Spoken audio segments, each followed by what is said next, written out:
और आइए शुरुआत करने जा रहा हूं आज की सबसे बड़ी खबर जो आपको हिला कर रख देगी। खबर यह है एक नया बवाल, एक ये बवाल और पंजाब में बवाल। कौन है अमृतपाल, आज हम आपको ये बताने जा रहे हैं। पहली बार शायद आप इसकी तस्वीर देख रहे होंगे। ये जो चश्मा लगाए जो शख्स है यही है अमृतपाल, और चारों तरफ देखिए असलहे और बंदूकधारियों से घिरा हुआ है। देश में पुलिस है, सेना है, सभी को सुरक्षा है, लेकिन किसी को खुद की सुरक्षा भी चाहिए। क्यों? किसी को खुद की बंदूक और असलहे भी चाहिए। क्यों? ये जो अमृतपाल है, अगली तस्वीर दिखाइए, देश के गृह मंत्री को भी धमकी देता है। गृह मंत्री अमित शाह को पिछले दिनों इसने धमकाया। कौन है अमृतपाल? अमित शाह को भी जो धमकी दे रहा है। अगली तस्वीर दिखाइए। न सिर्फ अमित शाह बल्कि ये देख रहे हैं गुरुद्वारे में घुसकर इसके लोग, इसके समर्थक वहां का फर्नीचर तोड़ देते हैं, जला देते हैं, आग लगा देते हैं। कौन है ये अमृतपाल? अगली तस्वीर दिखाइए। ये आप देख रहे हैं, ये आज की तस्वीर है। ये जो हंगामा आप देख रहे हैं, लाठियां चल रही है, पुलिस को पीट रहे हैं, खाकी वर्दी को पीट रहे हैं अमृतपाल के समर्थक, हजारों समर्थक। ये तस्वीरें आज सोचने पर मजबूर कर रही हैं कि आखिर ये कौन अमृतपाल है। ये देखिए जिसके हजारों समर्थकों ने पुलिस पर लाठियां चलाई, पुलिस को मारा है। अगली तस्वीर दिखाई सर। ये आप देख रहे हैं, ये तस्वीरें आपको भयभीत कर देंगी। हजारों की भीड़ आप देख रहे हैं, बैरिकेडिंग तोड़कर लोग घुस गए। आखिर कौन है अमृतपाल जिसके पास इतना जनसैलाब, इतना समर्थन है, जो अमित शाह को धमकी देता है, जो अमृतपाल थाने में घुस जाता है समर्थकों के साथ, लाठी डंडे तलवारें और बंदूक के साथ। कौन है ये अमृतपाल? अगली तस्वीर देखिए। ये थाने के अंदर पुलिस वाले बेबस, वो खाकी वर्दी जो हमारी आपकी सुरक्षा के लिए बेबस खड़ी है, अमृतपाल के गुंडे ये देखिए डंडे लेकर, तलवारें लेकर ये खालिस्तान समर्थक थाने के अंदर घुस गए। ये नया बवाल है। रिपोर्ट देखिए जरा।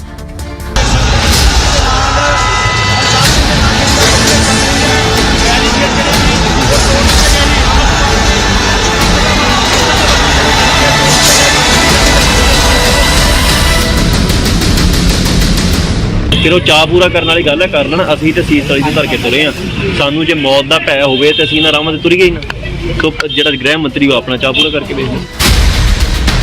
कौन है ये अमृतपाल जो देश के गृह मंत्री को खुलेआम धमकी देता है, अमित शाह का इंदिरा गांधी जैसा हाल करने की बात करता है, सड़कों पर खुलेआम हथियारों की नुमाइश करता है, हजारों समर्थकों के साथ थाने में घुस जाता है।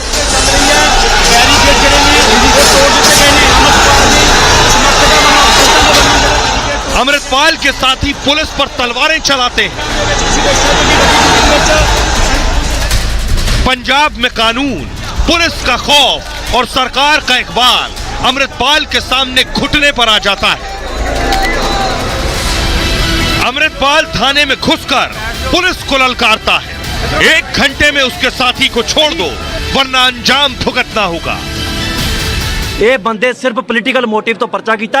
ਹੁਣ ਸਾਡੀ ਇੱਕੋ ਹੀ ਮੰਗ ਹੈ, ਅਸੀਂ ਕਦੇ ਵੀ ਇਹਨਾਂ ਕੰਮ, ਮੈਂ ਉਦੋਂ ਵੀ ਆ ਸਕਦਾ ਜਦੋਂ ਤਿਆਰੀ ਕੀਤੀ ਹੈ। ਇਹਨਾਂ ਨੇ ਕਿਹਾ ਵੀ 1 ਦਿਨ ਦਾ ਟਾਈਮ ਦੇ ਦਿਓ, ਮੈਂ 4 ਦਿਨ ਦਾ ਟਾਈਮ ਦਿੱਤਾ ਬੋਲ ਸਿੰਘ ਵਾਲੀ ਸਟੇਜ ਤੋਂ। ਇਹਨਾਂ ਨੂੰ ਲੱਗਦਾ ਸੀ ਵੀ ਅਸੀਂ ਕੁਝ ਕਰਨ ਜੋਗੇ ਨਹੀਂ। ਮੈਂ ਹੁਣ ਵਾਰਨਿੰਗ ਦਿੰਦਾ, ਅੱਧੇ ਘੰਟੇ ਜਾਂ ਘੰਟੇ ਦੇ ਵਿੱਚ ਪਰਚਾ ਨਾ ਕੈਂਸਲ ਹੋਇਆ, ਜੋ ਕੁਝ ਹੋਊਗਾ ਉਹਦਾ ਜ਼ਿੰਮੇਵਾਰ ਪ੍ਰਸ਼ਾਸਨ ਹੈ। खालिस्तान समर्थक पंजाब में जिस तरह से सर उठा रहे हैं, ये पूरे देश के लिए खतरे की घंटी है। आइए अब मैं आपको बताने जा रहा हूं कि आखिर अमृतपाल है कौन। देखिए जरा, ये अमृतपाल है। ये अमृतपाल का जब काफिला निकलता है तो इस तरह ये देख रहे हैं बंदूकधारियों को, निहंग भी है, ये खालिस्तानी समर्थक है। ये अमृतपाल का काफिला निकल रहा है, ये अमृतपाल बैठा हुआ ऊपर, ये अमृतपाल के समर्थक थे। फुल स्क्रीन लीजिए जरा इस तस्वीर को, उसके बाद आप जानेंगे ये अमृतपाल कौन है। ये देख रहे हैं आप, ये पंजाब की सड़कों पर अमृतपाल अपने समर्थकों के साथ जब निकलता है, गोलियां लेकर, बंदूकें लेकर। पंजाब सरकार सोई है, आखिर क्या हो रहा है पंजाब में? ये जो तस्वीरें हैं, ये देखकर क्यों नहीं जागी पंजाब सरकार? आज किस तरह से देखिए थाने में घुस गया अमृतपाल। सिर्फ एक तस्वीर नहीं है, एक और तस्वीर दिखाता हूं। ये देखिए जरा, ये अगली तस्वीर है। जरा देखिए कितनी बंदूकें साथियों के साथ लेकर खड़ा है ये अमृतपाल। गिनिए 1 2 3 4 5 6 7 8 9 10, ये सिर्फ 10 बंदूकें जो आगे दिखाई दे रही। दर्जनों बंदूकों के साथ एक शख्स पंजाब में खुलेआम घूम रहा है। ये देश के लिए चिंता की बात है।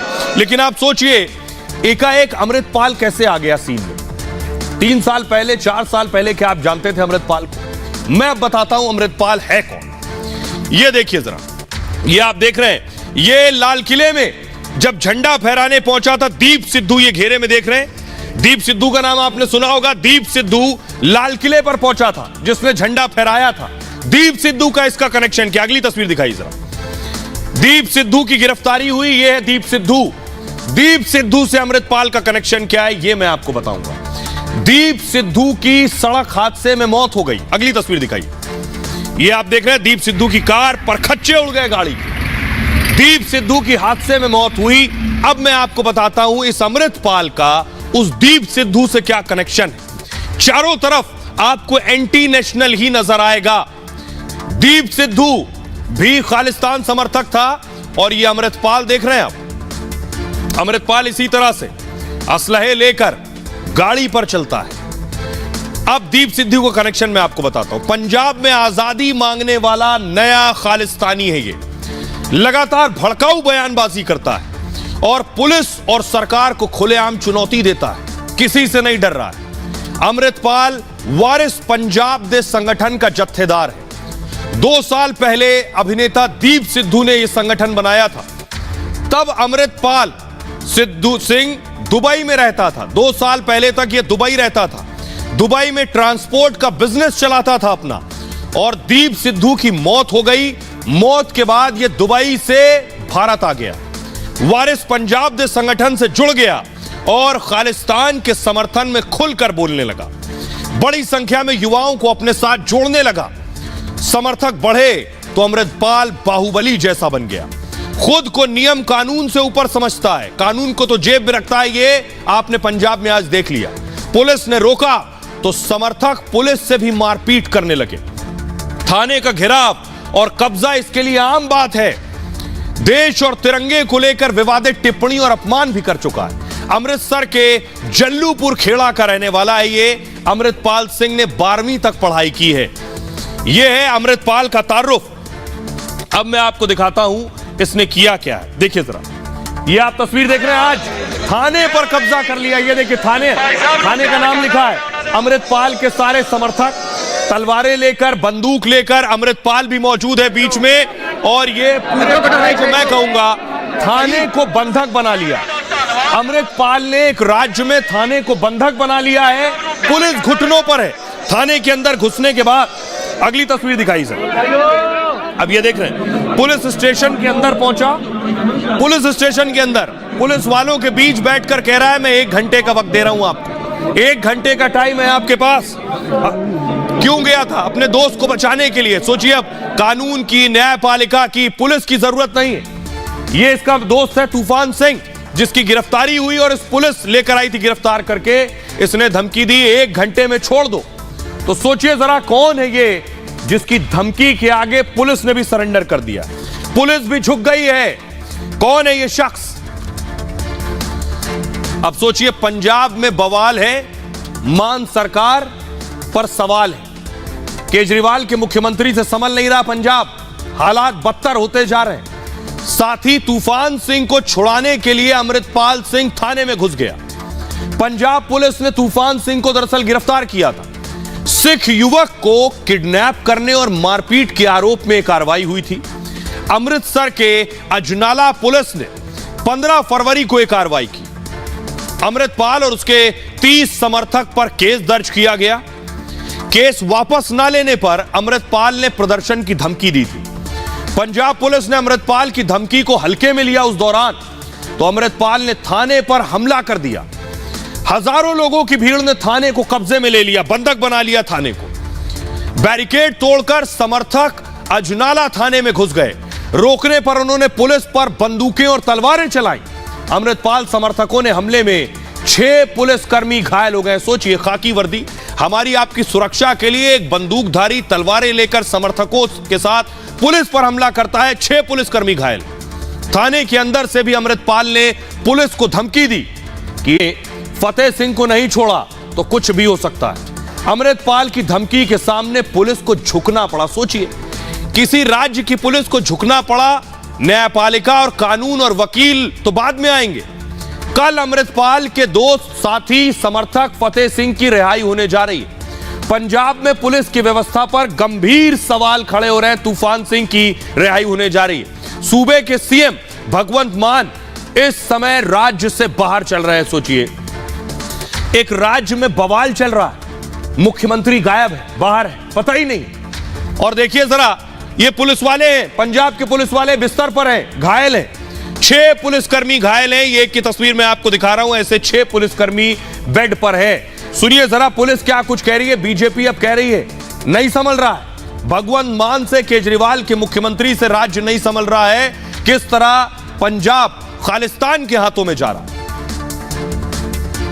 ਮੁੱਖ ਸੇਵਾਦਾਰ ਆ ਜੀ, ਇਹਨਾਂ ਨਾਲ ਬੈਠ ਕੇ ਸਾਡੀ ਮੀਟਿੰਗ ਹੋਈ ਹੈ ਜੀ। ਇਹਨਾਂ ਨੇ ਸਾਨੂੰ ਐਵੀਡੈਂਸ ਦਿੱਤੇ ਆ ਕਿ ਜਿਹੜਾ ਲਵਪ੍ਰੀਤ ਫੜਿਆ ਹੋਇਆ ਹੈ ਉਹ ਉੱਥੇ ਹੈ ਨਹੀਂ ਸੀਗਾ, ਸੋ ਅਸੀਂ ਉਹਨੂੰ ਕੱਲ ਡਿਸਚਾਰਜ ਕਰਾਵਾਂਗੇ। ਇਹਨਾਂ ਨੇ ਜੋ ਐਵੀਡੈਂਸ ਸਾਨੂੰ ਦਿੱਤੇ ਆ ਜੀ, ਉਹਨੂੰ ਸਿੱਟ ਬਣ ਗਈ ਹੋਈ ਹੈ ਜੀ, ਉਹਦੇ ਅਕੋਰਡਿੰਗਲੀ ਹੋਊਗਾ। ਜਿਹੜੇ ਇਹਨਾਂ ਨੇ ਜੋ ਐਵੀਡੈਂਸ ਸਾਨੂੰ ਇੱਥੇ ਦਿੱਤਾ ਆ ਉਹਦੇ 'ਚ ਉਹ ਲਵਪ੍ਰੀਤ ਦਾ ਉੱਥੇ ਹੋਣਾ ਨਹੀਂ ਪਾਇਆ ਜਾ ਰਿਹਾ ਜੀ। आम आदमी पार्टी भी चाहती है कि पंजाब में एक बार माहौल बिगड़े, फिर हम लोगों को मारें, जेलों में बंद करें। और अरविंद केजरीवाल चाहते हैं फिर मैं एक टॉल लीडर बनकर देश में वोट मांगने निकलूं कि देखिए जी, मैंने पंजाब जैसे स्टेट के ऊपर लोगों को मरवाकर आतंकवाद को काबू पाया है मैंने, तो मेरी ये जीत देश के अंदर जाके पेश करूं। अरविंद केजरीवाल जो कर रहे हैं इसमें भी देश का और पंजाब का बहुत बड़ा नुकसान होगा। ये पंजाब पुलिस बहुत सक्षम पुलिस है। ऐसा नहीं है कि पंजाब पुलिस के होते कुछ ऐसा गलत हो सकता, बिल्कुल नहीं हो सकता जब तक कि सरकार ना चाहे गलत हो। तो मनिंदर सिंह कह रहे हैं, मनजिंदर सिंह की सरकार चाह रही है कि गलत हो। अब मैं आपको बताता हूं, ये अमृतपाल गृह मंत्री अमित शाह को भी धमकी दे चुका है। अब सोचिए इसको किसकी शय है, ये क्यों इतना बेखौफ है। अमृतपाल सिंह ने पिछले दिनों गृह मंत्री को धमकी दी। अमृतपाल ने कहा दबाने से कुछ नहीं दबाया जा सकता। इंदिरा गांधी ने भी दबाने की कोशिश की थी, उनका नतीजा सभी को पता है क्या हुआ इंदिरा गांधी के साथ। अब अमित शाह भी इच्छा पूरी करके देख लें। हम तो हथेली पर सिर रखकर चल रहे हैं, ये इसका कहना है। अमित शाह पिछले दिनों पंजाब के दौरे पर थे तो उन्होंने खालिस्तान पर बयान दिया था। उन्होंने कहा खालिस्तानी समर्थकों पर नजर की बात कही थी अमित शाह ने। खालिस्तान पर नजर की बात पर यह अमृतपाल भड़क गया क्योंकि यह खालिस्तान समर्थक है। 20 फरवरी को पंजाब के मोगा में इसने धमकी दी। पंजाबी गायक सिद्धू की बरसी में पहुंचा था ये उस वक्त। और 1984 में आपको याद है इंदिरा गांधी के साथ क्या हुआ, उनकी हत्या हुई। उनके बॉडीगार्ड्स ने, अंगरक्षकों ने ही इंदिरा गांधी को गोली मार दी। तब वो प्रधानमंत्री थी। सिख गार्ड्स ने इंदिरा को 30 गोलियां मारी थी। ऑपरेशन ब्लू स्टार से कथित तौर पर ये नाराज थे। खालिस्तानी आतंकियों के खिलाफ था ये ऑपरेशन ब्लू स्टार।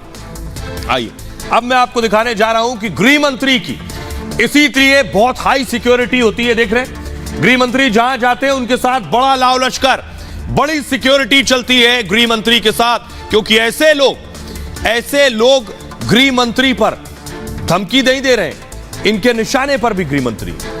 इसलिए गृह मंत्री का पूरा सुरक्षा दस्ता कैसा होता है ये मैं आपको बताने जा रहा हूं। देखिए गृह मंत्री अमित शाह की सिक्योरिटी कुछ ऐसी होती है। अमित शाह देश के तीसरे सबसे सुरक्षित व्यक्ति हैं। गृह मंत्री अमित शाह के पास Z कैटेगरी की सुरक्षा है।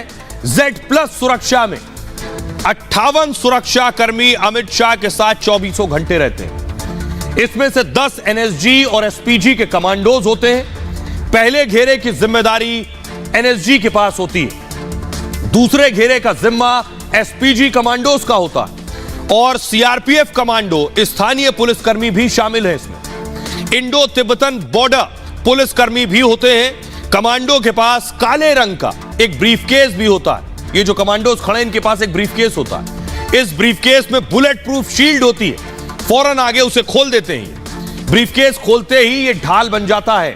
और Z+ कैटेगरी की सुरक्षा में एस्कॉर्ट्स, ड्राइवर भी मिलते हैं। यह है गृह मंत्री की सुरक्षा। अब मैं आपको बताता हूं कि आखिर आज जो हंगामा हुआ है, यह हंगामा कुछ याद दिलाता है जिन लोगों ने भी 1984 का दौर देखा है, 1984 देखा है, सुना है, पढ़ा है। ये देख रहे हैं, ये तस्वीरें डरा रही हैं। किसी राज्य में हजारों समर्थक पुलिस थाने में घुसकर हाईजैक कर लें। ये तस्वीरें बता रही हैं कि पंजाब कितने खतरे में है। ये तस्वीरें बता रही हैं। अगली तस्वीर दिखाता हूं। ये तस्वीरें भिंडरेवाला की याद दिलाती हैं। ये है भिंडरेवाला, ऑपरेशन ब्लू स्टार में इंदिरा गांधी ने भिंडरेवाला को, उस ऑपरेशन में भिंडरेवाला मारा गया। और भिंडरेवाला क्या था, क्या भिंडरेवाला के नक्शे कदम पर है ये अमृतपाल भी? आइए आपको बताते हैं पंजाब को क्या ये नया भिंडरेवाला मिल रहा है। पंजाब के लोग इसके साथ नहीं है, पंजाब की एक बड़ी आबादी इसके खिलाफ है। अमृतपाल भिंडरेवाला जैसा वेश बनाए रखता है। देखिए उधर दूसरी तरफ कॉर्नर पे आपको भिंडरेवाला नजर आ रहा है और ये है अमृतपाल। भिंडरेवाला जैसा भड़काऊ बयानबाजी करता है ये। अमृतपाल भिंडरेवाला को अपनी प्रेरणा भी बताता है। भिंडरेवाला के रास्ते पर चलने की कसम भी इसने खा रखी है। 1970 के दशक में पंजाब में भिंडरेवाला का तांडव था। आजाद भारत का सबसे बड़ा बागी था भिंडरेवाला। भिंडरेवाला अलग सिख देश का समर्थक था, यानी भारत को तोड़ने की साजिश थी। अलग सिख राज्य की मांग पर पंजाब में इसने हिंसा की। ऑपरेशन ब्लू स्टार के बाद इस पर काबू पाया गया। 1984 में हुए इस ऑपरेशन के बाद बहुत हिंसा हुई। अमृतपाल भी अलग खालिस्तान की मांग कर रहा है, भिंडरेवाला की तरह मरने मारने की धमकी दे रहा है।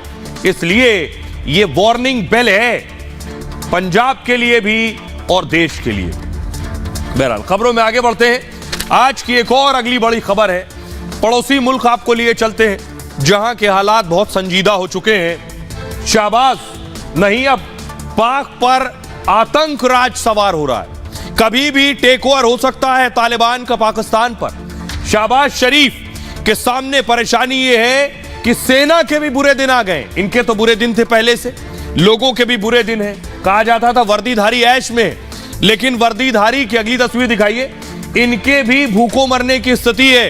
पहले तो खुद आते नहीं आगे लड़ने के लिए, आतंकियों को भेजते हैं, पीछे रहते हैं, कारोबार करते हैं, लेकिन अब भुखमरी के दिन आ गए, इनके खाने को लाले हो गए। पाकिस्तानी सेना के पास भी अब रोटी नहीं बची है। रिपोर्ट देखिए।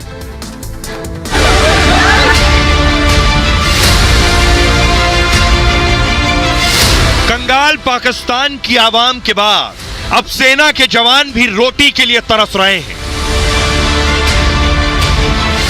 पाक सेना की भूखों मरने की नौबत आ गई है। जवानों को 2 वक्त का खाना तक नसीब नहीं हो रहा। खबर है कि पाक सेना अनाज की भारी कमी से जूझ रही है।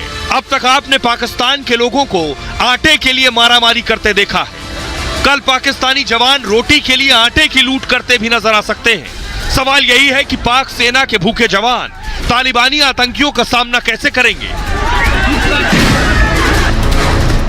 मुल्क के अंदर तहरीके तालिबान ने कहर मचा रखा है, तो सीमा पर अफगान तालिबान कंगालिस्तान को चुनौती दे रहा है। पाकिस्तान की सेना बाकायदा चिट्ठी लिख रही है कि खाने को कुछ नहीं बचा है, रोटी दे दो। देखिए जरा, ये आप देख रहे हैं पाकिस्तानी सेना का हाल। और शहबाज शरीफ देखिए स्पीड में जा रहे हैं, कुछ है नहीं उनके पास।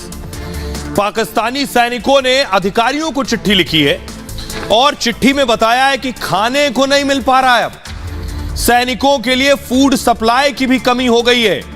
पाक सेना के अफसरों ने कहा है पहले ही बहुत कटौती कर ली है, अब सैनिकों के लिए खाने के भी लाले पड़ गए।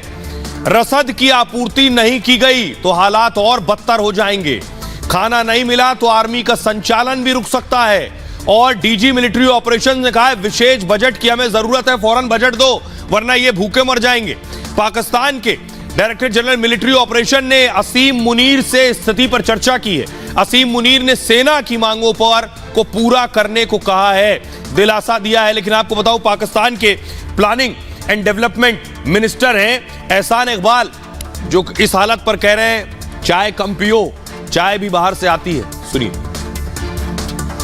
मैं ये भी कौम से अपील करूंगा कि हम चाय की एक एक प्याली 2-2 प्यालियां कम कर दें, क्योंकि जो चाय हम इंपोर्ट करते हैं वो भी हम उधार लेकर इंपोर्ट करते हैं। मैं ये भी कौम से अपील करूंगा कि हम चाय की एक एक प्याली 2-2 प्यालियां कम कर दें, क्योंकि जो चाय हम इंपोर्ट करते हैं वो भी हम उधार लेकर इंपोर्ट करते हैं। अब सोचिए जरा ये हाल क्यों बने हैं। ये हाल इसलिए बने हैं पाकिस्तानी सेना के कि पाकिस्तानी सेना के जो अफसर थे उन्होंने सब लूट मारा। फंड लिया सरकार से, बजट लिया सरकार से और अपनी जेबें भर ली, नीचे तक नहीं पहुंचा। इसलिए देखिए, जरा कमाई देखिए। ये देख रहे हैं, ये जो आप देख रहे हैं, ये सब पाकिस्तानी सेना के बड़े बड़े अफसर हैं। ये है जनरल कमर जावेद बाजवा। ऐसी मोटी मोटी गड्डियां कमाई हैं इन्होंने। 6 साल में अरबपति बन गए कमर जावेद बाजवा। और पाकिस्तान को लेकर विदेशों तक, पाकिस्तान से विदेश तक इनकी संपत्ति है। Farm house, commercial plaza Pakistan में बना लिए इन्होंने। सिर्फ 2016 में बाजवा ने 8 नई प्रॉपर्टी खरीद ली। बाजवा के पास करीब 12.7 अरब की संपत्ति है। अगला नाम देखिए, आईएसआई के पूर्व प्रमुख हैं ये अख्तर अब्दुल। स्विस खाते में इनके पास 15,000 करोड़ रुपए। क्रेडिट स्विस की रिपोर्ट में यह खुलासा हुआ है। आईएसआई के पूर्व प्रमुख की संपत्ति देख ली। अब देखिए, retired lieutenant general Shafat Shah हैं ये। लंदन में 5,000 करोड़ की संपत्ति है इनके पास। मुशर्रफ सरकार में सेकंड इन कमांड थे ये। अगला नाम देखिए, पूर्व सेना प्रमुख अशफाक परवेज कियानी, सभी जानते हैं इनको। इस्लामाबाद में 15,000 करोड़ का घोटाला किया इन्होंने। और पिज्जा चेन पेपा जोन्स में बड़ा निवेश किया। अगला नाम है लेफ्टिनेंट जनरल सलीम बाजवा। ये परिवार के नाम पर 22,000 करोड़ रुपए इन्होंने लगाए। अगला नाम है आईएसआई के पूर्व प्रमुख असद दुर्रानी। 1980 के दशक में अफीम का कारोबार करते थे। आईएसआई के जासूसों को भी कारोबार में उसके बाद शामिल कर लिया इन्होंने।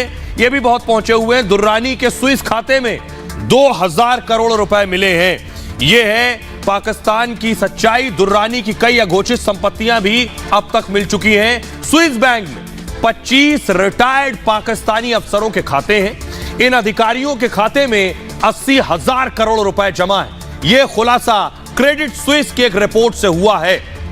और ये जो सच्चाई है, आपको बताऊं, यह सच्चाई किसी से छिपी नहीं है।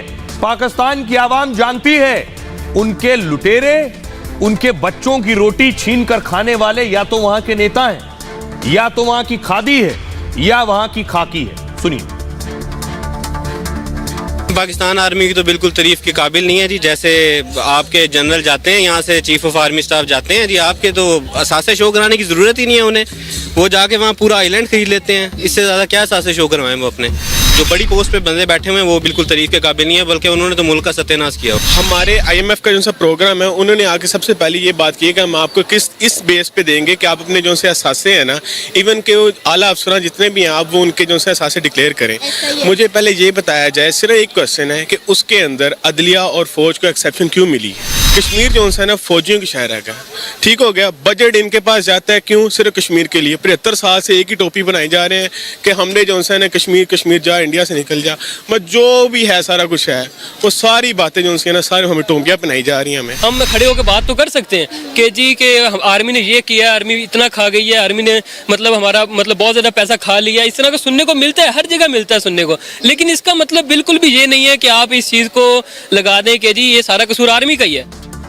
अब मैं आपको बताता हूं पाकिस्तानी आर्मी के अधिकारी क्या करते हैं। सब कुछ ना कुछ काम करते हैं। पहली बार आप जानेंगे पाकिस्तानी सेना की सच्चाई क्या है। देखिए जरा काम क्या करते हैं ये लोग, कारोबार क्या क्या है इनका, ये आपको दिखाते हैं। इधर देखिए, ये सीमेंट शॉप आप देख रहे हैं। एक पाकिस्तानी सेना का आदमी सीमेंट की दुकान चलाता है। ये देख रहे हैं मीट शॉप, किसी ने मीट की दुकान खोल रखी है। उधर देखिए पीछे आपको दिखाई दे रहा है कपड़ों की दुकान। तो ये सब कर रही है पाकिस्तानी आर्मी।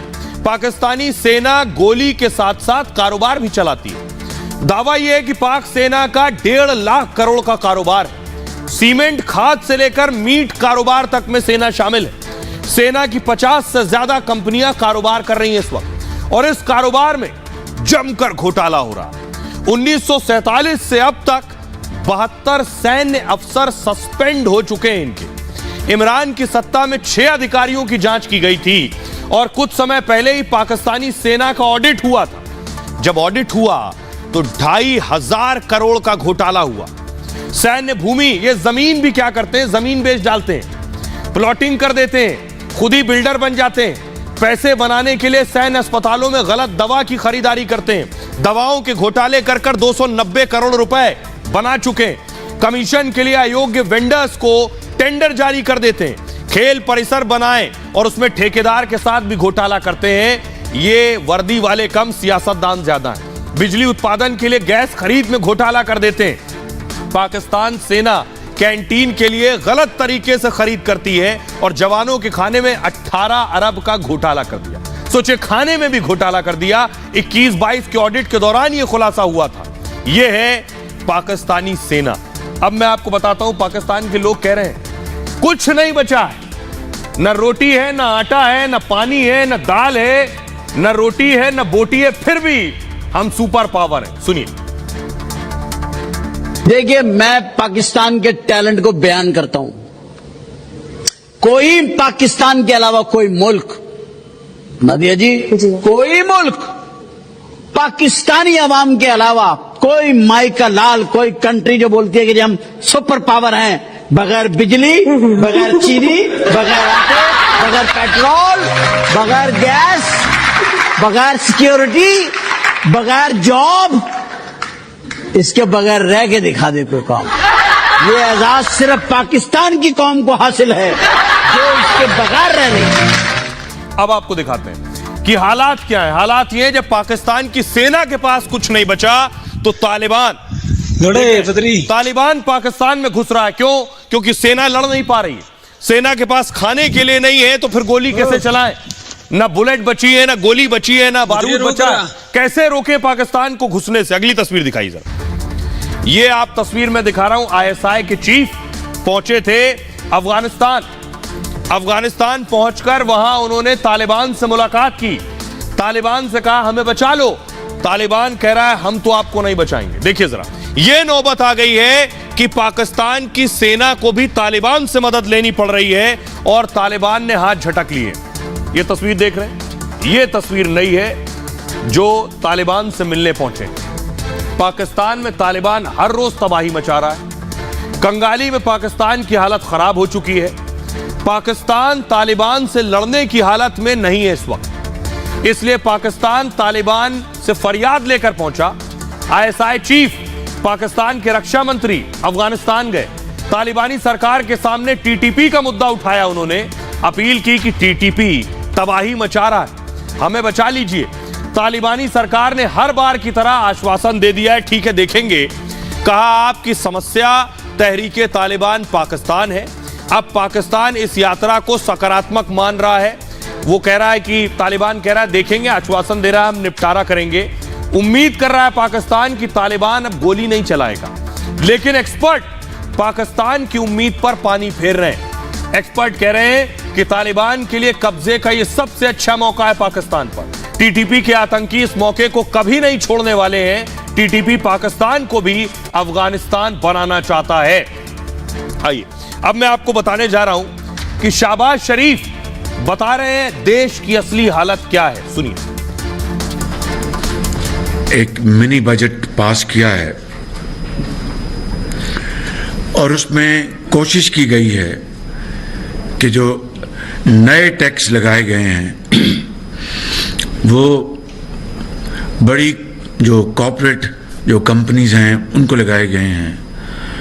मसलन टोबैको को मजीद टैक्स किया गया है और इस तरह जो लग्जरी जो गुड्स हैं उनको हमने टैक्स किया है ताकि जो आम आदमी जो पहले ही महंगाई के बोझ तले है उसको हम किसी हद तक बचा सकें। तमाम वफाकी वज़रा, मुशीर, वज़राए मुमलिकत और मावरीन ख़ुसूसी ने रज़ा कराना तौर पर तनख्वाहें और मुराद न लेने का फैसला किया है। अब आपको दिखाता हूं पाकिस्तान आतंकियों से, जो बाहर के आतंकी उनसे लड़ नहीं पा रहा और जो घर में पाल रखे, ये घर के अंदर के आतंकी हैं। ये इसलिए सूट करते हैं क्योंकि इनको भारत पर के खिलाफ साजिश के लिए पाकिस्तान ने लगा रखा है। ये कौन कौन से आतंकी हैं जो पाकिस्तान के पाले हुए, जो वहीं रह रहे हैं? ये पाकिस्तान के लिए गुड टेररिस्ट हैं जो पाकिस्तान के साथी हैं और मदद करते हैं। देखिए जरा, ये गुड आतंकवाद कौन कौन है। सबसे पहली तस्वीर आप देखिए, हाफिज सईद लश्कर तैयबा जमातुद दावा का मुखिया, यह भी पाकिस्तान में। मुंबई में टेरर अटैक, लाल किले पर हमला कराया इसने। भारत के साथ ही यूएन ने भी इसे आतंकी घोषित कर रखा है। अगला नाम दाऊद इब्राहिम भी वही है। मुंबई सीरियल ब्लास्ट कराया, 257 लोगों की मौत हुई। पाकिस्तान में बैठकर हथियार ड्रग्स की तस्करी करता है। भारत के साथ ही यूएन ने भी इसे आतंकी घोषित किया हुआ है। 2020 में खुद पाकिस्तान ने माना दाऊद कराची में रहता है।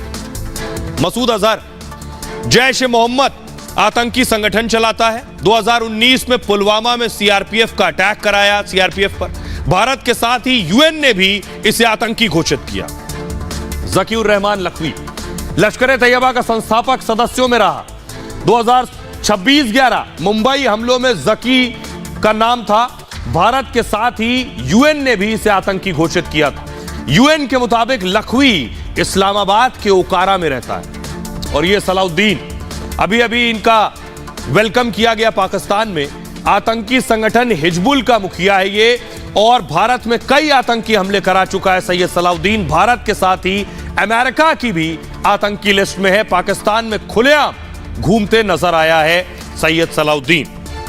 अब मैं आपको दिखाता हूं कि आखिर पाकिस्तान के जो हालात हैं, इसमें पाकिस्तान को उम्मीद एक शख्स से है कि शायद जिनपिंग बचा ले, शायद जिनपिंग कुछ काम कर दें जिससे पाकिस्तान इस भुखमरी से निकल आए।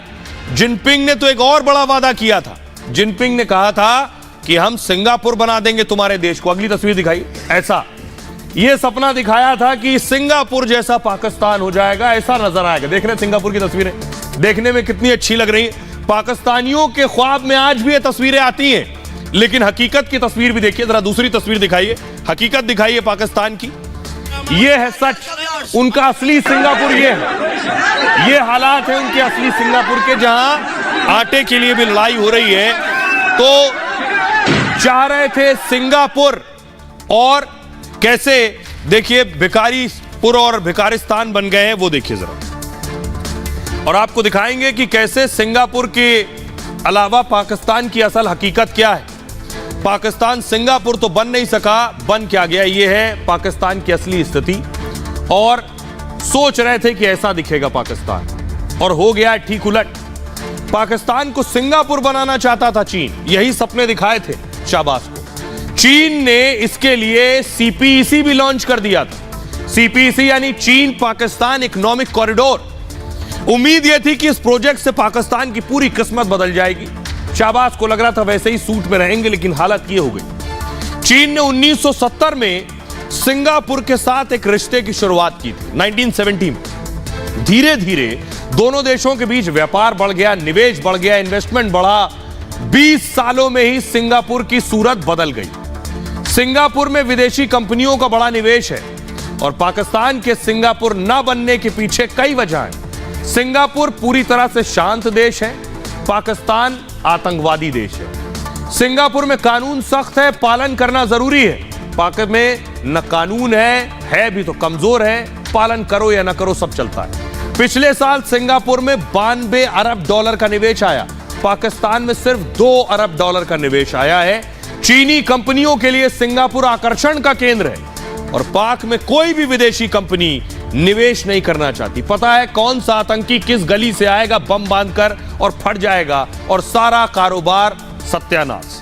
आइए अब मैं आपको दिखाता हूं कि आखिर पाकिस्तान कैसे सिंगापुर बना है, बच्चे कैसे गोलियां चला रहे हैं, देखिए जरा।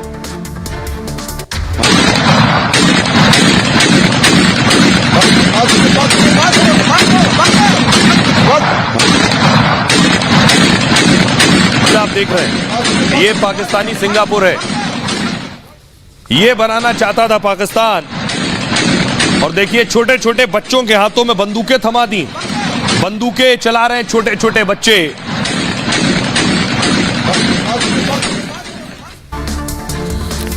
अब किया क्या है चीन ने, सिंगापुर तो बनाया नहीं, लेकिन चीन की तैयारी यह जरूर है कि इस्लामाबाद में चीन का झंडा हम फहरा देंगे। इस्लामाबाद में पाकिस्तान की संसद में भी जल्द ही चीन का कब्जा होगा, कोई बड़ी बात नहीं है। यह मैं क्यों कह रहा हूं देखिए जरा। वजह यह है कि कंगाल पाकिस्तान को चीन अब और कर्ज देने जा रहा है। पहले ही बहुत कर्ज है और कर्ज देगा, जैसे श्रीलंका को दिया। चाइना डेवलपमेंट बैंक $70 करोड़ दे रहा है। जिनपिंग की सरकार ने कर्ज को मंजूरी भी दे दी। पाक के वित्त मंत्री इशाक डार ने इसकी जानकारी दी। पाकिस्तान पर पूरे कर्ज का 30% हिस्सा चीनी है, यानी पाकिस्तान जो कर्ज के बोझ तले दबा है, पहले ही 30% हिस्सा चीन का है उस कर्ज का। नए कर्ज के पीछे चीन की बहुत बड़ी चाल है। चाल यह है कि चीन के कर्ज से पाक का आर्थिक संकट टलेगा नहीं। चीन के कर्ज ने ही श्रीलंका को दिवालिया कर दिया, बर्बाद और तबाह कर दिया। श्रीलंका कर्ज की अदायगी नहीं कर पाया तो चीन ने उनके हम्बन टोटा पोर्ट पर कब्जा कर लिया।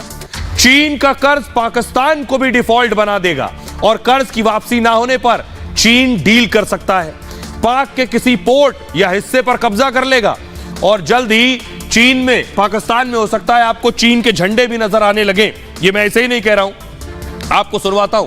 शहबाज शरीफ खुद बता रहे हैं कि देश के जो हालात हैं वो ऐसे हैं कि अब सारे नेताओं को सारी 5 स्टार जो फैसिलिटी है उसे छोड़ देना चाहिए। सुनिए। काबीना अरकान के इस वक्त जेर इस्तेमाल तमाम लग्जरी गाड़ियां वापस ली जा रही हैं और उनको हम नीलाम करेंगे, जिस तरह मैं नीलाम किया करता था वहां पर कजाफी स्टेडियम में, आपको याद होगा।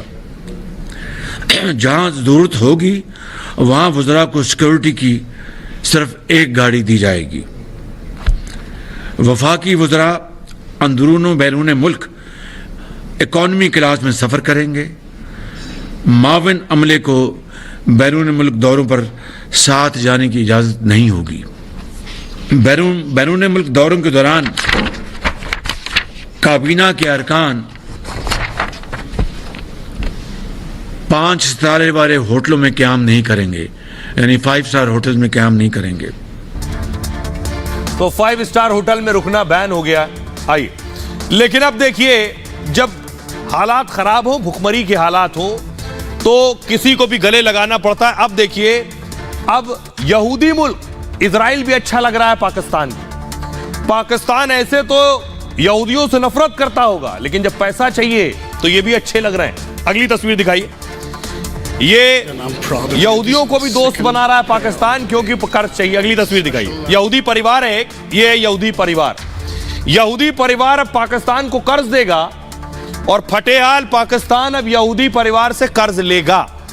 तो कहना यह चाह रहा हूं, ऐसे इस्लाम की दुहाई देकर यहूदियों को गाली दे लें, लेकिन जब जरूरत पड़े तो उन्हें गले लगा लें। यह है पाकिस्तान की असली फितरत। देखिए जरा, अब यही यहूदी परिवार पाकिस्तान को बचाएगा। कंगाल पाकिस्तान को कोई मदद नहीं दे रहा है और कई दौर की बातचीत के बाद IMF ने कर्जा भी नहीं दिया। संकट से बचने के लिए पाक ने इजराइल से मदद मांगी और यहूदी रॉथशाइल्ड परिवार से मदद की गुहार लगाई। ये रॉथशाइल्ड कंपनी के प्रतिनिधि पाकिस्तान पहुंच चुके हैं और कंपनी के लोगों ने पाक वित्त मंत्री से मुलाकात की है।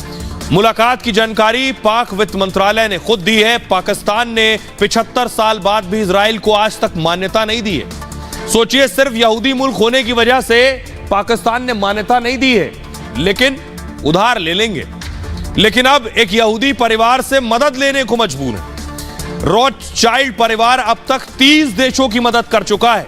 साइप्रस, ग्रीस, आयरलैंड और पुर्तगाल की मदद की है इसने। आइवरी कोस्ट, कैमरून को आर्थिक संकट से निकाला है इस परिवार ने। परिवार का दावा है कि उनकी कंपनी 200 साल पुरानी है और दुनिया की बड़ी फाइनेंशियल सर्विस कंपनियों में शुमार है। 40 देशों में 3800 से भी ज्यादा सलाहकारों की टीम है इनके पास। परिवार की 7वीं पीढ़ी इस बिजनेस को संभाल रही है। तो आज जो पाकिस्तान के हालात हैं वो सबने देख लिए, लेकिन प्रधानमंत्री मोदी ने बहुत पहले बता दिया था कि ये हाल आने वाले। सुनिए। एक और ज्यादा सारी खोल के पाए ना, एक और ज्यादा सारी खोल के पाए ना। और हम इधर देखते हैं तो कर्जा, इधर देखते हैं तो कर्जा, उधर देखते हैं कर्जा, पीछे देखते हैं कर्जा। आज हम किसी दोस्त मुल्क में जाते हैं तो वो कहते हैं कि आए हैं मांगने के लिए। टेलीफोन किसी को करते हैं तो वो समझते नहीं है मांगेंगे हमसे। हमने पाकिस्तान की सारी हेकड़ी निकाली, मुझे कटोरा लेकर दुनिया भर में घूमने के लिए मैंने मजबूर कर। आइए खबरों में आगे बढ़ते हैं। आज की एक और बड़ी खबर है महाराष्ट्र से। शिंदे को फंसाने में संजय राउत खुद फंस गए। वैसे तो कहा जा रहा है कि उद्धव की पार्टी को डुबोने में संजय राउत ने बहुत बड़ी भूमिका निभाई है और विरोधी ये भी कह रहे हैं कि संजय राउत शिवसेना के राहुल गांधी हैं। संजय राउत चाहते थे शिंदे को फंसाना। अगली तस्वीर दिखाइए। शिंदे के बेटे पर आरोप लगाए। ये शिंदे के एकनाथ शिंदे के सुपुत्र हैं। संजय राउत ने फंसाने के आरोप लगाए। संजय राउत ने कहा कि एकनाथ शिंदे के बेटे उन्हें मरवाना चाहते हैं और उनकी हत्या करवाना चाहते हैं। सुपारी दी है इसके लिए। आइए, संजय राउत के खिलाफ ठाणे में बाकायदा झूठ बोलने पर केस दर्ज हुआ है। ठाणे के कपूरबाड़ी थाने में केस दर्ज हुआ है। ठाणे की पूर्व मेयर मीनाक्षी शिंदे की शिकायत पर यह एफआईआर हुई है। संजय राउत ने श्रीकांत शिंदे जो कि एकनाथ शिंदे के बेटे हैं उन पर आरोप लगाया था। कहा था कि शिंदे के बेटे राउत को जान से मारने के लिए सुपारी दी है उन्होंने। आईपीसी की धारा 211, 153, 500, 501, 504 और 505(2) के तहत केस दर्ज हुआ है। 211 यानी निर्दोष व्यक्ति पर झूठा आरोप लगाना। ये सब संजय राउत पे केस दर्ज हुए। 211 इसमें 2 साल की सजा और जुर्माना है। इसके अलावा 153 समाज में माहौल बिगाड़ने की कोशिश करना, इसमें 3 साल की सजा और जुर्माना है। इसके अलावा धारा 500 किसी व्यक्ति की मानहानि करना, इसमें 2 साल तक की सजा है संजय राउत को अगर आरोप सिद्ध हुए। धारा 501 मानहानि वाली बात को फैलाना, 501 में 2 साल की सजा संभव है। ये सारी धाराओं में एफआईआर हुई है। धारा 504 जानबूझकर अपमान करना, 504 में 2 साल की सजा और जुर्माना हो सकता है। 505(2) समुदायों के बीच घृणा फैलाना, इसमें गैर जमानती अपराध है। ये इन सारी धाराओं में संजय राउत के खिलाफ एफआईआर हुई है। अब सुनिए जरा संजय राउत क्या कुछ कह रहे हैं केस दर्ज होने पर। मैं शिकायत करता हूं जी, जांच नहीं हो रही है और जिसके खिलाफ मैं शिकायत कर रहा हूं वही जाकर शिकायत करता है और पुलिस उस शिकायत को महत्व देती है जो गुंडा है। हाँ, जो मर्डर केस में आजीवन कारावास की सजा हुई है, ऐसे व्यक्ति के साथ पुलिस और सरकार खड़ी है, तो आप क्या अपेक्षा करोगे? जब मैं यहाँ बैठा हूँ तो आने की हिम्मत दिखाई या फिर मैं दिखाता हूँ। तो अब जब आपके खिलाफ मामला दर्ज हो गया है तो अरे होने दो ना, हो सकता है गिरफ्तारी फिर से हो। अरे करने दो, उसमें कौन सी बड़ी बात है। मैंने कहा ना बार बार, आपातकाल इमरजेंसी तो उसको ही कहते हैं ना। आइए अब आपको बताते हैं पूरा मामला है क्या जिसमें संजय राउत खुद फंस गए। संजय राउत ने दरअसल आरोप लगाए थे। शिवसेना नेता संजय राउत ने मुंबई पुलिस को एक पत्र लिखा। संजय राउत ने डिप्टी सीएम फडणवीस को भी पत्र भेजा। सांसद श्रीकांत शिंदे पर साजिश रचने का आरोप लगाया। ठाणे के कॉन्ट्रैक्ट किलर राजा ठाकुर को सुपारी दी गई, उन्होंने कहा। श्रीकांत शिंदे सीएम एकनाथ शिंदे के बेटे हैं। पत्र में लिखा राउत ने कहा कि सुरक्षा वापस लेने का जिक्र किया। राउत के पत्र पर फडणवीस ने पलटवार किया। उसके बाद पत्र सुरक्षा पाने के लिए लिखा गया। फडणवीस ने कहा यह पत्र के पीछे मकसद है सनसनी फैलाना। शिंदे गुट के नेताओं ने राउत के पत्र पर सवाल उठाए। संजय राउत सहानुभूति पाने की कोशिश कर रहे हैं, यह कहा गया। अब संजय राउत खुद मुश्किलों में हैं।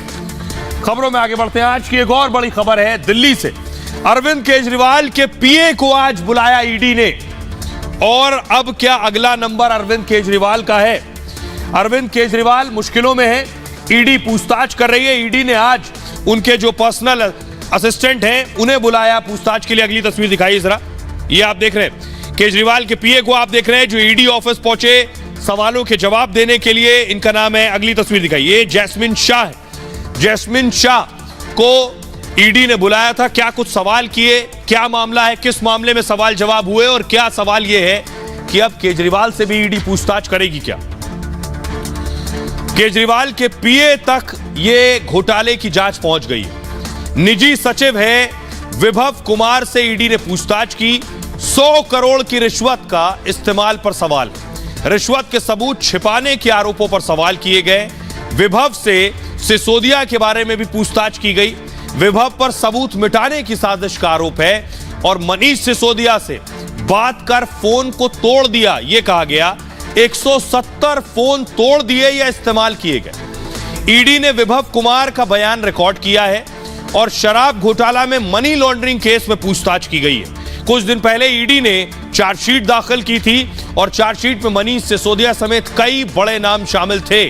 शराब व्यापारी समीर महेंद्रू इसमें मुख्य आरोपी हैं। महेंद्रू केजरीवाल के बीच वीडियो कॉल का भी जिक्र है। वीडियो कॉल पर ही डील फाइनल का जिक्र है। रिश्वत का गोवा चुनाव में भी इस्तेमाल किया गया, यह भी आरोप है। मामले में अब तक 9 गिरफ्तारियां हो चुकी हैं। जैस्मिन शाह से भी ईडी ने पूछताछ की है। मनीष सिसोदिया से रविवार को पूछताछ होगी इसी मामले में। अब बीजेपी केजरीवाल पर सवाल उठा रही है, सुनिए।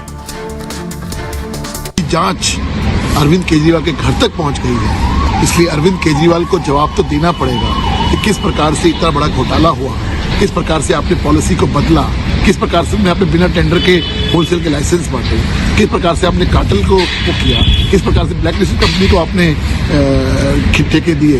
ये सब तमाम सवालों के जवाब तो अरविंद केजरीवाल को देने पड़ेंगे और मुझे लगता है कि वो दिन दूर नहीं जब इस जांच की आंच अरविंद केजरीवाल के घर तक पहुंचेगी और अरविंद केजरीवाल सवालों के घेरे के अंदर होते हुए सलाखों के पीछे होंगे।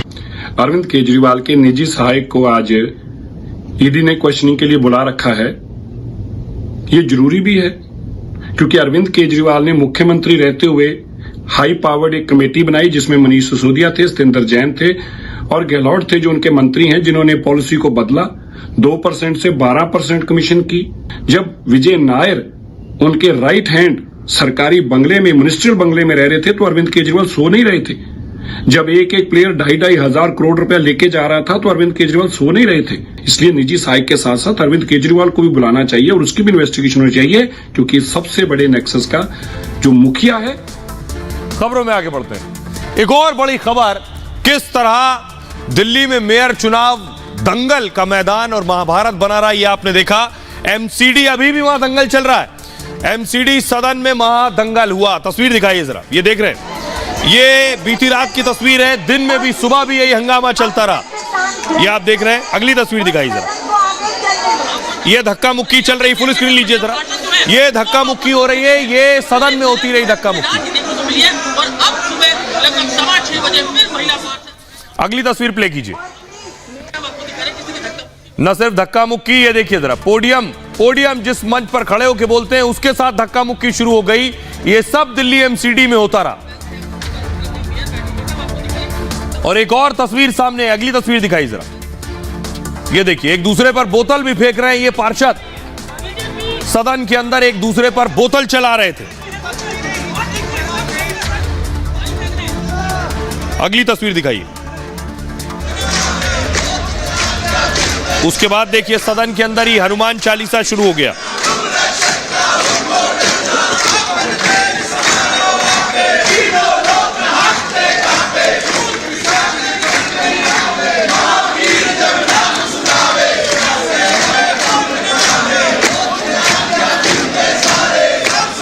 अगली तस्वीर चलाइए। और ये देखिए, उसके बाद जो बचे कुचे थे वो सदन में सोते हुए भी नजर आए, सदन में ही सो गए। अब आपको बताता हूं कि आखिर अब दंगल क्यों मचा। इससे पहले आपने देखा होगा दंगल था मेयर के चुनाव को लेकर। मेयर का चुनाव हो गया, डिप्टी मेयर का चुनाव हो गया, उसके बाद हंगामा क्यों मचा था देखिए। और हो सकता है कल भी हंगामा मचे। ये देख रहे हैं आप, इस तरह से कुर्सियां चल रही थी। ये थे सदन के हालात। दिल्ली नगर निगम की कार्रवाई में फिर बवाल हो गया। सदन में स्टैंडिंग कमेटी की वोटिंग होनी थी। वोटिंग के दौरान फोटो खींचने पर हंगामा हुआ। आम आदमी पार्टी और बीजेपी पार्षदों में जबरदस्त भिड़ंत हो गई और बीजेपी ने वोट की गोपनीयता भंग करने का आरोप लगाया। एमसीडी सदन में मोबाइल पर प्रतिबंध की मांग की कि अंदर कोई मोबाइल नहीं ले जा सकता। आम आदमी पार्टी ने बीजेपी के आरोपों को गलत बताया। जो मेयर थी शैली ओबरॉय, उन्होंने मोबाइल की अनुमति दी थी। बीजेपी ने मेयर के फैसले के खिलाफ मोर्चा खोल दिया कि मोबाइल अंदर कोई लेकर जाएगा नहीं। मेयर पर चुनाव के नियम बदलने का आरोप लगाया। 38 दिन की दिल्ली मेयर चुनी गई है और मेयर चुनाव के बाद स्टैंडिंग कमेटी का भी चयन होना था। स्टैंडिंग कमेटी के 6 सदस्यों का चुनाव होना है। शुक्रवार यानी कल अब सुबह 10 बजे फिर चुनाव होगा। एमसीडी में स्टैंडिंग कमेटी सबसे ताकतवर होती है।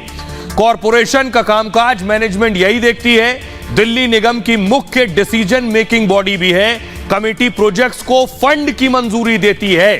नीतियों को अंतिम रूप का जिम्मा भी स्टैंडिंग कमेटी का है और स्टैंडिंग कमेटी में 18 सदस्य होते हैं, लेकिन वहां कुर्सियां चल रही थी। सुनिए जरा आम आदमी पार्टी और बीजेपी क्या कुछ कह रही। मतलब दिल्ली के 2 करोड़ लोगों ने हरा दिया, वो नहीं माना। मेयर में हार गए, डिप्टी मेयर में हार गए, वो नहीं पचा पा रहे। अब स्टैंडिंग कमेटी में हार रहे हैं, वो नहीं पच रहा इनको। तो मोटे मोटे तौर पे यही कारण है कि ये अपनी हार को पचा नहीं पा रहे हैं। दिल्ली के 2 करोड़ लोगों का जनादेश मानने के लिए तैयार नहीं है। जब से आम आदमी पार्टी के सांसद राज्यसभा में आए हैं, आपने राज्यसभा की तस्वीर याद करिए। राज्यसभा में ये जिस तरह का नंगापन, जिस तरह का गुंडागर्दी करते हैं, वो काफी समय से आम आदमी पार्टी का, उनके कई नेताओं का ये चरित्र बनता जा रहा है और बन चुका है। सोची समझी रणनीति के तहत हुआ है और ये आम आदमी पार्टी के चरित्र में शामिल है। लोकतंत्र की धज्जियां उड़ा रही है बीजेपी। मेरी भारतीय जनता पार्टी से एक अपील है, दिल्ली की जनता के जनादेश को स्वीकार करिए। आपने 15 साल एमसीडी में शासन किया। तो आम आदमी पार्टी और बीजेपी की लड़ाई है, कल भी एमसीडी सदन में देखने को मिल सकती है जब स्टैंडिंग कमेटी का चुनाव होगा। बहरहाल ये भारत की बात है में इतना ही। आप अपना बहुत ख्याल रखिए। छोटे से ब्रेक के लिए रुक रहे हैं, लौट रहे हैं कुछ और बड़ी खबरों के साथ।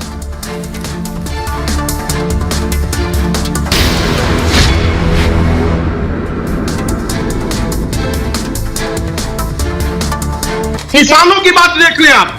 बजट 7,140 करोड़ था, खर्च हुआ 3,110 करोड़ रुपया। पशुपालन की बात चल रही थी, मैं कहूं बजट था 2,575 करोड़, खर्च हुआ 1,296। लंबी फेहरिस्त है। मैं बताना चाहता हूं, जब सरकार सिर्फ आंकड़ों से खेलना चाहती